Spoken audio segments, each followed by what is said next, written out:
നമസ്കാരം. ഡൽഹിയിൽ ബി.ജെ.പിയുടെ തേരോട്ടം തുടരുന്നു. ബി.ജെ.പി തന്നെയാണ് അധികാരത്തിൽ വരുന്നത് എന്ന് തന്നെയാണ് അന്തിമ ഫലങ്ങൾ സൂചിപ്പിക്കുന്നത്. ഇന്ത്യയുടെ ഭരണം ബി.ജെ.പിയുടെ കയ്യിലായിരുന്നിട്ട് പോലും ഡൽഹിയുടെ ഭരണത്തിന്റെ താക്കോൽ കയ്യിലെടുക്കാൻ ഇത്രയും കാലം ബി.ജെ.പിക്ക് കാത്തിരിക്കേണ്ടി വന്നു.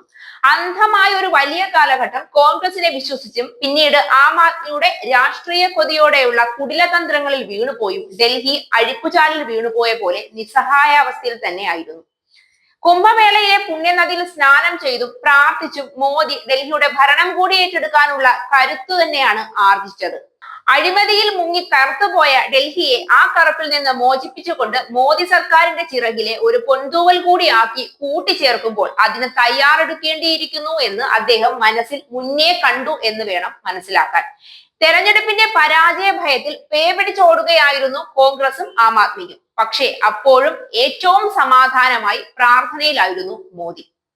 തൊട്ടതെല്ലാം പൊന്നാക്കുന്ന പോലെ മോദി ആക്ഷേപങ്ങളൊക്കെ ആരവങ്ങളാക്കി മാറ്റുന്ന കാഴ്ചയ്ക്കാണ് ഡൽഹി സാക്ഷ്യം വഹിക്കുന്നത്. ആക്ഷേപിച്ചവർ തന്നെ ആരവം മുഴക്കേണ്ട അവസ്ഥയിൽ എത്തി നിൽക്കുകയാണ് കാര്യങ്ങൾ. കുറച്ചു കാലമൊന്നുമല്ല, 27 വർഷം, അതായത് കുറഞ്ഞത് ഒരു 1/4 നൂറ്റാണ്ട് ഡൽഹിയുടെ ഭരണത്തിന് വേണ്ടി ബി.ജെ.പി കാത്തിരുന്നു. അതുകൊണ്ട് തന്നെ ബി.ജെ.പി അധികാരത്തിൽ വരികയാണെങ്കിൽ ഈ വിജയം ഒരു ചരിത്രത്തിലെ മഹത്തായ ഏടു തന്നെയാകും. 1998 ശേഷം ബി.ജെ.പിക്ക് ഒരിക്കലും അധികാരം പിടിച്ചെടുക്കാൻ കഴിയാതിരുന്ന ഒരേ ഒരു ഉത്തരേന്ത്യൻ സംസ്ഥാനമായി ഡൽഹി വേറിട്ടു നിന്നു. എന്നിട്ടും ആ ഡൽഹിയുടെ ഭരണം പിടിച്ചെടുക്കാനും ഒടുവിൽ മോദിയുടെ കരുത്തുറ്റ കൈകൾ തന്നെ വേണ്ടി വന്നു. ഒടുവിൽ മഹാകുംഭമേള അടക്കം മോദി സർക്കാർ ചെയ്ത എല്ലാ ഇന്ത്യയുടെ വികസന പ്രവർത്തനങ്ങളെയും അടച്ചാക്ഷേപിക്കുകയും താറടിച്ചു കാണിക്കുകയും ചെയ്യുന്ന പ്രവർത്തനങ്ങളാണ് ഇക്കഴിഞ്ഞ നാളുകളിൽ മുഴുവൻ കോൺഗ്രസ് പാർട്ടി അടക്കം ചെയ്തു വന്നത്. കണ്ണടച്ചിരുട്ടാക്കുന്ന ഇവരുടെ പ്രവർത്തനങ്ങൾ ഏറ്റവും ഒടുവിൽ അതിശക്തമായി ബാധിച്ചത് കുംഭമേളയുടെ പ്രവർത്തനങ്ങളെയുമാണ്.